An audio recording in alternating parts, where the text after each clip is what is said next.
Estábamos hablando con el señor Manuel Sánchez de Nogués, a quien saludamos. Él ha sido invitado por las autoridades peruanas junto con la misión de observación electoral de la Unión Europea. Señor Sánchez, gracias por estar con nosotros. Buenos días, Patricia. Buenos días, Ricardo. Buenos días, Fernando. Bienvenido. Muchas gracias, igualmente. Vemos que lo han mandado con anticipación.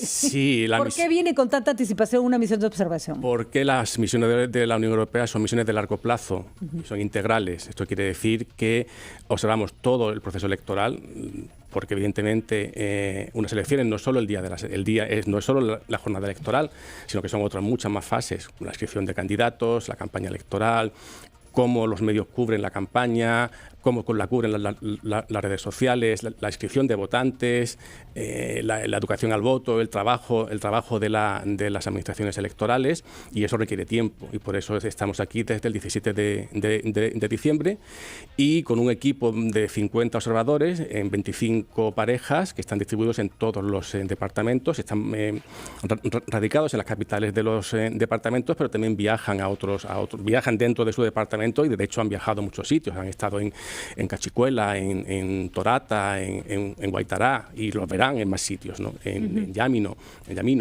O sea que es una observación como muy digamos, que cubre todo el país. De hormiga casi, ¿no? A lugares casi, ¿no? Y casi, digamos, son y eso está en nuestras páginas de Facebook.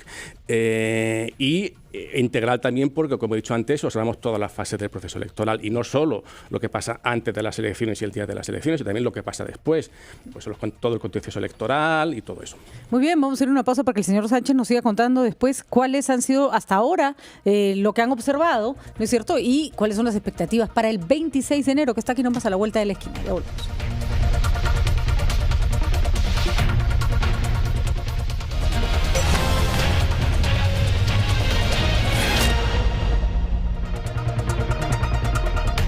Estamos entrevistando a señor Manuel Sánchez de Nogués, que es el jefe adjunto de la misión de observación electoral de la Unión Europea. Ya van varias veces que viene la Unión Europea para supervisar nuestras elecciones. Unos meses después de las elecciones, usted presenta un informe sumamente riguroso, elaborado desde Europa con los materiales recogidos acá. Y yo recuerdo que el último que presentaron en el año 16 justamente tuvo que ver con lo que decía Patricia del Río. Exclusiones unos días antes y una legislación quisquillosa que se aplica con un margen de discrecionalidad. ¿Les hacen caso cuando ustedes formulan esas críticas a nuestro funcionamiento? Nosotros, cuando efectivamente, como dices, Fernando, nosotros presentamos siempre al final de la misión o unos meses antes, una semana después de la conclusión de nuestra misión aquí en el Perú, presentamos un informe final con recomendaciones. En el informe final también se hablan de muchas cosas. Es cierto que el informe de la última misión de 2016 trató este tema, pero también dijo que las elecciones habían sido se habían desarrollado de acuerdo a los criterios internacionales sobre elecciones. Nosotros ahora mismo, pues evidentemente, la inscripción de candidatos es uno de los temas que estamos viendo, como vemos otros muchos más. Cómo trabaja la administración electoral, los preparativos de las elecciones, la capacitación de los miembros de mesa que empezaron ayer. Nuestros observadores han visitado las capacitaciones. Estamos presentes en la campaña, estamos presentes en los debates. Ayer estuvimos presentes en el debate que hubo en el debate de 7 partidos que hubo ayer en televisión.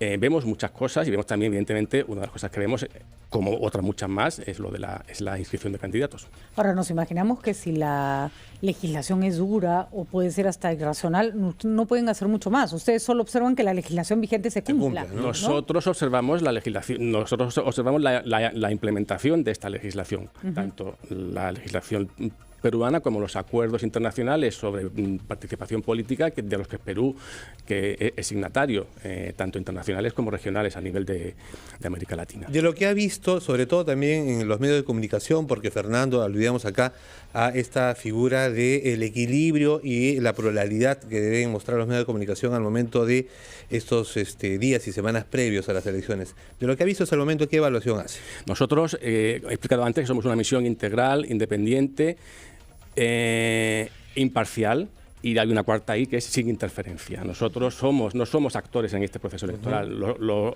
observamos desde fuera y no interferimos en las elecciones y dar algún tipo de valoración sobre... Lo hacen al final. Lo hacemos al final. Vamos a presentar una declaración preliminar 2 días después de las elecciones con conclusiones preliminares, o sea, porque todavía no ha acabado el proceso, y luego al final de la conclusión del proceso presentaremos un informe final, vendremos aquí a presentarlo y con recomendaciones. Por eso ¿Y qué carácter tiene ese informe que van a presentar? ¿Perdón? ¿Y qué carácter tiene el informe? Un informe muy técnico. ¿Vinculante? Es un informe técnico. Nosotros hemos sido invitados por el Gobierno del Perú y por el Jurado Nacional de Elecciones y presentamos el informe con recomendaciones para la consideración de las autoridades del Perú.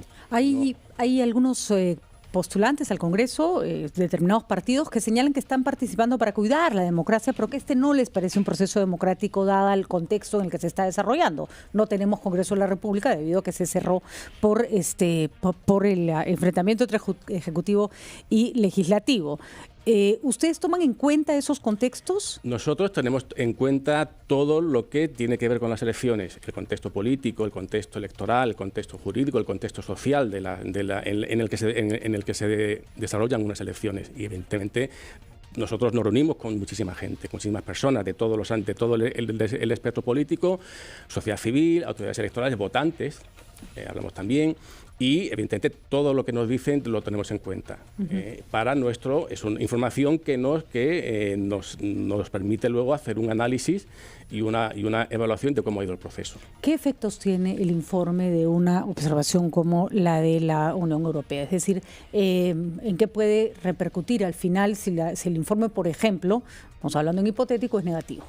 Los informes vienen también con recomendaciones y, de hecho, algunas de las recomendaciones que se hicieron en el pasado están siendo implementadas. Por ejemplo, el hecho de que haya un año entre la entrada en vigor de una ley de carácter electoral y una elección haya un año, que es algo que se dijo en el 2016 y de hecho este año se ha implementado. También recomendamos, entre otras cosas, así un poco de lo que me acuerdo de memoria, pues la paridad de género y la alternancia en las listas, que no va este año porque se aprobó el 27 de agosto, me parece, creo que fue muy cerca de las elecciones, y entonces irá digamos, si ha habido un incremento, va a haber un incremento gradual de la participación del equilibrio de género en las listas. Eso también lo recomendamos. O sea, que se hacen caso, hay recomendaciones que se implementan y como las recomendaciones se hacen a consideración de las autoridades del Perú, pues ya el Perú y sus instituciones pues ya harán lo que tengan que hacer con las recomendaciones, si las quieren implementar o no. Eso nosotros no entramos. Señor Sánchez de Noé, supongo que otro tema en el que no entra, pero que lo observa con severidad, es algo realmente único en el Perú. Unos pocos días antes de las elecciones, huelga indefinida de 2 organismos electorales, la OMPE, RENIEC, mañana. ¿Van a observar ese movimiento también o no? Me temo que no podrá decirme mucho. No le podré decir mucho, pero observamos, como he dicho antes, el trabajo de la Administración Electoral.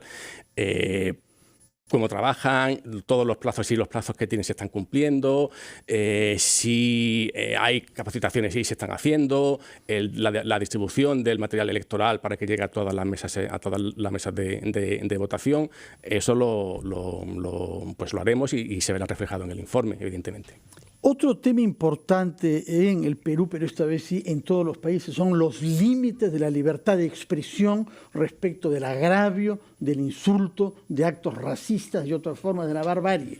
En España sabemos que no son suaves necesariamente los unos con los otros, lo que no justifica nada.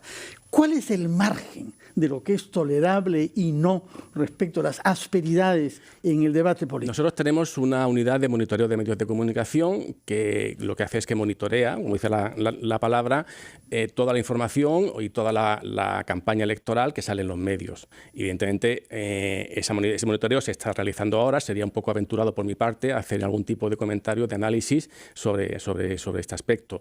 Ya vendrá en el informe preliminar y luego o en el informe final. Sí le puedo decir que en esta etapa de las elecciones nosotros somos un poco aburridos, porque no damos mucha información que la que... Pero Son cautos, extremadamente no se aburre cautos. usted. Pero no se aburre usted. Yo le aseguro que aburrirnos no nos aburrimos nosotros. ¿Y cuál es el límite para aceptar una observación internacional? Porque me imagino que, por ejemplo, en un gobierno dictatorial, ¿no es cierto?, donde claramente las elecciones pueden ser, me estoy hablando, repito otra vez en hipotético, pueden ser una pantomima de democracia, la observación internacional podría terminar avalando un proceso que no debería darse de esa manera, ¿no? Sí, exactamente. Nosotros, la Unión Europea, siempre antes de enviar una misión de observación electoral, envía una misión exploratoria donde se discuten este tipo de situaciones, no solo el Perú, sino las 10 o 12 misiones que la Unión Europea hace al año, pues se envía siempre, es parte de la metodología, una misión exploratoria que lo que hace es precisamente valorar este tipo de situaciones y si, digamos, pues el país al que se va a observar pues cumple unos mínimos requisitos democráticos. Evidentemente, si esos mínimos requisitos no se cumplen, pues no se va. Que estén acá quiere decir que el Perú cumple por lo menos con los mínimos, aunque pues la situación sea sui generis. Quiere decir que se ha valorado, quiere decir que la misión exploratoria ha valorado mandar una misión de observación electoral, teniendo en cuenta ese criterio y otros más de operatividad y de logística. Muy bien, muchísimas gracias. Señor Sánchez de Nogués, le deseamos en realidad una jornada agradable y sin mayores sobresaltos, porque si ustedes tienen que ver sobresaltos, nosotros tenemos unas elecciones complicadas. Muchísimas gracias a ustedes. Gracias por tomarse el tiempo de venir hasta acá para apoyarnos. Encantado de venir. Buenos días. 28 minutos de la mañana y nosotros vamos a ir rapidito a una pausa. Regresamos en breve con más información. Venimos con datos sobre la huelga de los organismos electorales. OMPE y RENIEC. ¿Qué elecciones vamos a hacer si no hay OMPE y RENIEC? Veremos cómo se resuelve este problema.